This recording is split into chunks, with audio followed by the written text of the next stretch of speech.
School തുറന്നതിൻ്റെ പിറ്റേ ദിവസമായിട്ട് ഇന്ന്. അപ്പോൾ ഇന്ന് മുതൽ തെച്ചുട്ടിഞ്ഞ് സ്ഥിരമായിട്ട് ക്ലാസ്സിൽ ഇരുത്താൻ പോവാണ്. അപ്പോൾ അവൾ ആദ്യമായിട്ടാണല്ലോ അത്രയും നേരം മാറ്റിയൊക്കെ ഇരുത്തുന്നത്. അപ്പോൾ നല്ല ടെൻഷനും ഭയങ്കര വിഷമമൊക്കെ ഉണ്ടായിരുന്നു കേട്ടോ എനിക്ക്. അപ്പോൾ രാവിലെ നേരത്തെ എഴുന്നേറ്റ് രണ്ട് പേർക്കില്ല 4 പേർക്കുള്ള ചോറ് കിട്ടണം, എനിക്ക്, ഏട്ടായിക്ക്, പിന്നെ പിള്ളേർക്ക്. അതുകൊണ്ട് കുറച്ച് നേരത്തെ എഴുന്നേറ്റ് വന്നു. അപ്പോൾ 2 പേർക്കും നോൺ വെജായിട്ട് മുട്ട കൊടുക്കാമെന്ന് വിചാരിച്ചോട്ടെ. പിന്നെ എന്തെങ്കിലും ചാറുകറി വേണമല്ലോ. അങ്ങനെ ഇന്ന് പയറുകറി എരിവ് കുറച്ചുണ്ടാക്കാമെന്ന് വിചാരിച്ചത്. എന്നും ഞാൻ എരിവ് കുറച്ചുണ്ടാക്കണമെന്ന് വിചാരിക്കണം, അന്നൊക്കെ ഭയങ്കര എരിവായിരിക്കും. അതുപോലെ ഇന്നും നല്ല എരിവുണ്ടായിരുന്നു കേട്ടോ. പിന്നെ ഞാൻ ചാറ് കൊടുത്തില്ല, ആ ഒരു പയറ് മാത്രം കൊടുത്തു വിട്ടോ കേട്ടോ. അപ്പോഴത്തെ മുട്ട ആയിക്കൊണ്ടിരിക്കുന്നു. ഇപ്പം പയറുകറി ആവുന്നു. ഞാനൊരു ഷമീസ് കിച്ചൺ എന്ന് പറഞ്ഞിട്ട് യൂട്യൂബ് ചാനലുണ്ടല്ലോ, അതിൽ നോക്കിയിട്ടാണ് ഇതുപോലെ ആദ്യമായിട്ട് എന്തെങ്കിലുമൊക്കെ ഉണ്ടാക്കുമ്പം ഞാൻ ചെക്ക് ചെയ്യുന്നൊരു യൂട്യൂബ് ചാനൽ അതാണ്.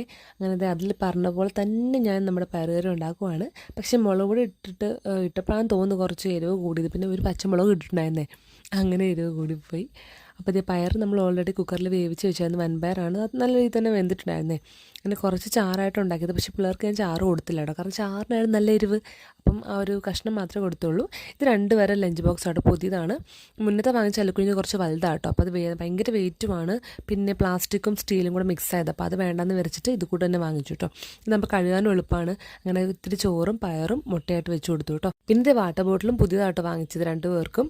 ഒരാൾക്ക് മാത്രമായിട്ട് വാങ്ങിക്കാൻ പറ്റില്ല. അല്ലുക്കുഞ്ഞിൻ്റെ പഴയ വാട്ടർ ബോട്ടിൽ വലിയ കേടുപാടൊന്നും ഇല്ല, എന്നാലും പുതിയത് വാങ്ങിച്ചപ്പോൾ 2 പേർക്കും ഒരുപോലെ വാങ്ങിച്ചു. പക്ഷേ ദിച്ചൂട്ടിൻ്റെ വാട്ടർ ബോട്ടിലുണ്ട് കുറച്ച് ലീക്കാണ്, അപ്പോൾ അത് മാറ്റി വാങ്ങുമെന്ന് വിചാരിക്കുക.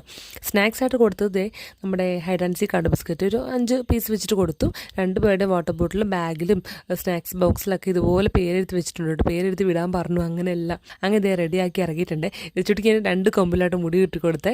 സ്കൂൾ തുറക്കുന്നതിന് മുന്നേ ഞാൻ അവളോട് പറയുമായിരുന്നു, സ്കൂളിൽ പോകുമ്പോൾ 2 കൊമ്പിൽ കെട്ടണം എന്ന് പറഞ്ഞ് അവൾ ഓക്കെ ആയതാണ് കേട്ടോ. അല്ലെങ്കിൽ മുടിയിൽ തൊടാൻ പോലും സമ്മതിക്കത്തില്ല. അപ്പോൾ ഇതെല്ലാം പാക്ക് ചെയ്ത് ബാഗ് എടുത്ത് വീട്ടിൽ നിന്ന് ഇറങ്ങിയേ.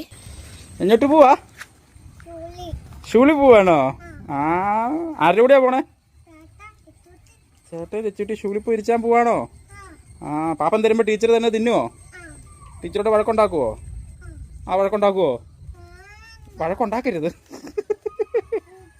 അല്ലുക്കുഞ്ഞിനെ ഏട്ടയുടെ വണ്ടിയിലും തെച്ചൂട്ടിനെ എൻ്റെ വണ്ടിയിലോട്ട് കയറ്റിയത്. നമുക്ക് അങ്ങനെ പോകാൻ പറ്റുള്ളൂ, ഞങ്ങൾക്ക് 2 പേർക്കും പോകാൻ വേണം. അപ്പോൾ ആ വഴി തന്നെ നമുക്ക് ഇവരാക്കിയിട്ട് അങ്ങ് പോകാമല്ലോ.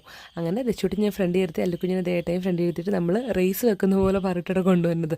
തെച്ചൂട്ടി കണ്ടോ ഓടിച്ചടിയിട്ട് പോയത്. ഫസ്റ്റ് ഡേ അല്ല, അവൾക്കൊന്നും അറിയത്തില്ലല്ലോ. പക്ഷെ ഞാനാണെങ്കിൽ കരഞ്ഞ് കൊളാക്കി ഗൈസ്. എനിക്കിങ്ങ് സങ്കടമായിപ്പോയി ഒറ്റയ്ക്ക് ഇരിക്കണമല്ലോ എന്ന് ഓർത്തിട്ട്. ഒറ്റയ്ക്കല്ല, ഫ്രണ്ട്സ് എല്ലാവരും ഉണ്ട്. എന്നാലും വീട്ടിൽ നിന്ന് അങ്ങ് മാറുമ്പോൾ നമുക്കൊരു പെടച്ചിലാണല്ലോ. നമ്മളവിടെ ഇല്ലെങ്കിൽ നമുക്കൊരു ബുദ്ധിമുട്ട് സങ്കടമല്ലേ. അവിടെ നിന്ന് ഞാനും ഏട്ടൻ ജോലിക്ക് പോയിട്ടോ. അപ്പോൾ എന്തായാലും വൈകിട്ട് വിളിക്ക് വരുമ്പോൾ കാണാവേ.